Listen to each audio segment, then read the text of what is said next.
Okay, so for this section, and for this module, we're going to talk about a piece that's a little different than what we've been doing in some of the other modules. We're going to talk about a piece by Susan Wolf called Moral Saints, and it's where she offers a critique not only of the kind of moral sainthood or moral excellence that, or the sort of virtuous excellence that Aristotle advocates for, but of the sort of goal of what she calls moral sainthood that a lot of ethical theories ask us to strive for or sort of assume is a goal that we are all seeking out.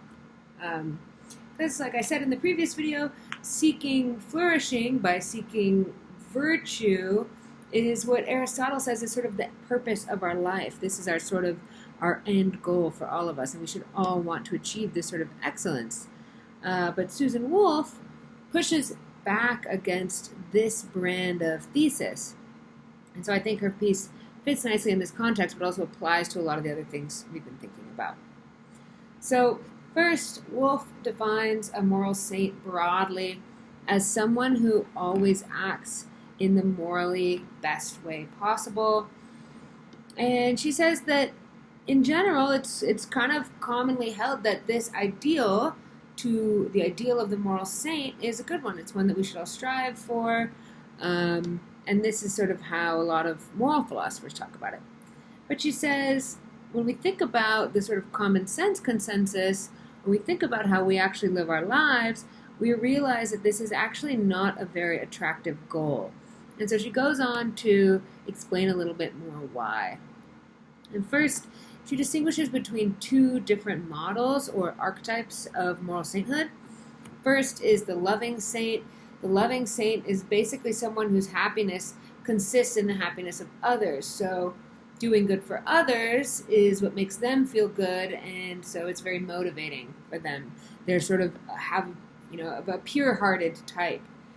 The other type that she talks about is the rational saint. And the rational saint is committed to doing their moral duty simply for the sake of duty, because it is a moral duty. So the rational saint is going to retain some non-moral or selfish desires, but out of duty, they don't act on these desires. They do right, not because it feels good, but because they really believe that it's the right thing to do, and they're rationally committed to doing so.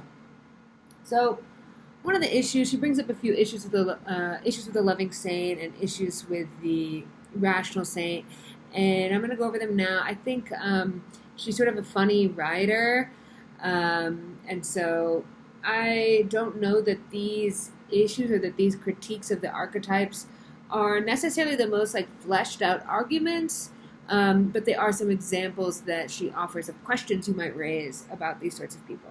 So she says, with the loving saint who happily gives away the things that they claim to love, she says that there comes a question, or it raises a question as to whether they really valued these things in the first place. So she writes, this is a quote, "When one reflects on the loving saint easily and gladly giving up his fishing trip, or his stereo, or his hot fudge sundae at the drop of a moral hat, one is apt to wonder not at how much he loves morality, but at how little he loves these other things.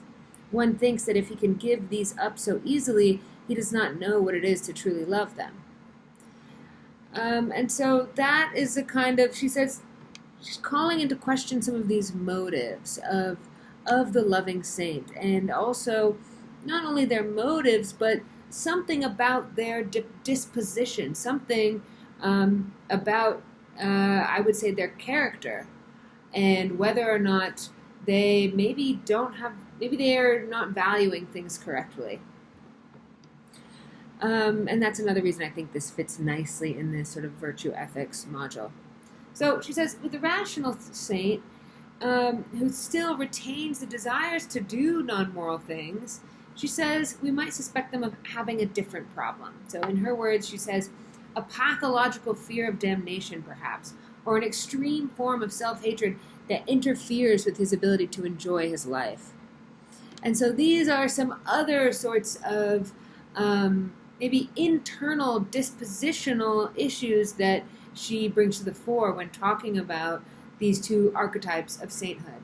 Because I think her concern, in a similar but different way than that of Aristotle, is with a more fuller picture of people's character and who they are as people.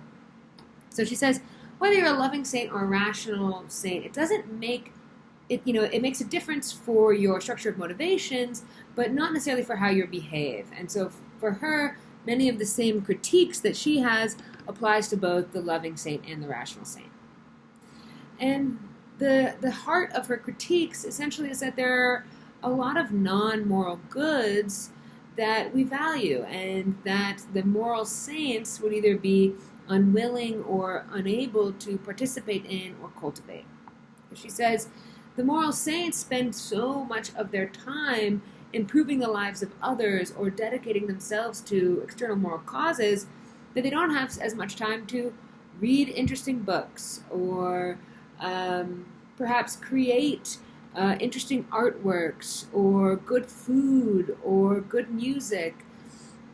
And she says that this is not a sort of life that many of us seem to value. I mean, we like people who spend time cultivating non-moral skills.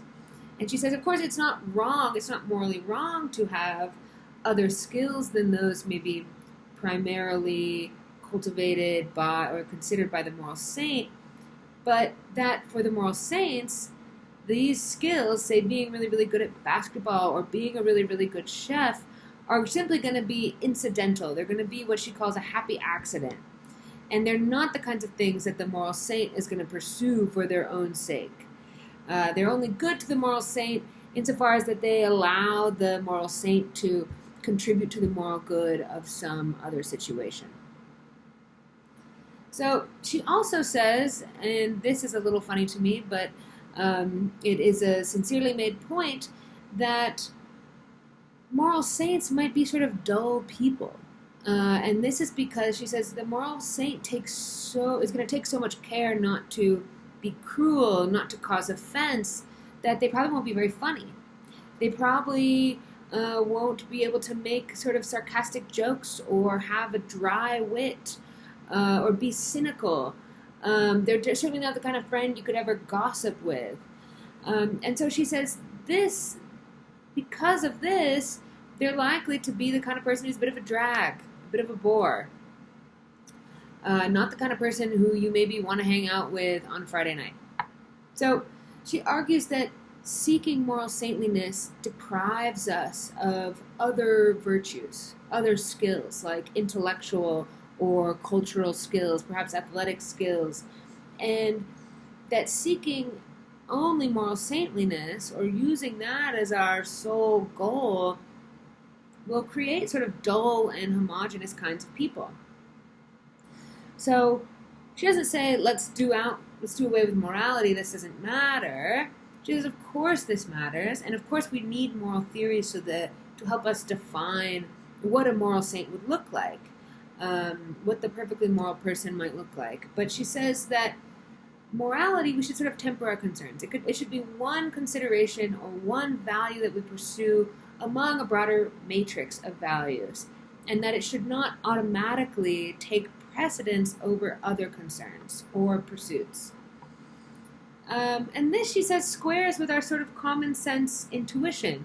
She says we probably wouldn't wish moral sainthood for ourselves or our children or our friends or other kind of people that we care about. And so she says when we think about that and the kind of lives that we want to lead or we want the people we care about to lead, we have to then question whether being a moral saint is something desirable. So that is sort of the gist of her argument here. I think it's a fun piece to read. I'm really interested what you all think about it. I think it's very rich for counter arguments, possibly in your discussion posts. I would love to hear some pushback on her arguments here.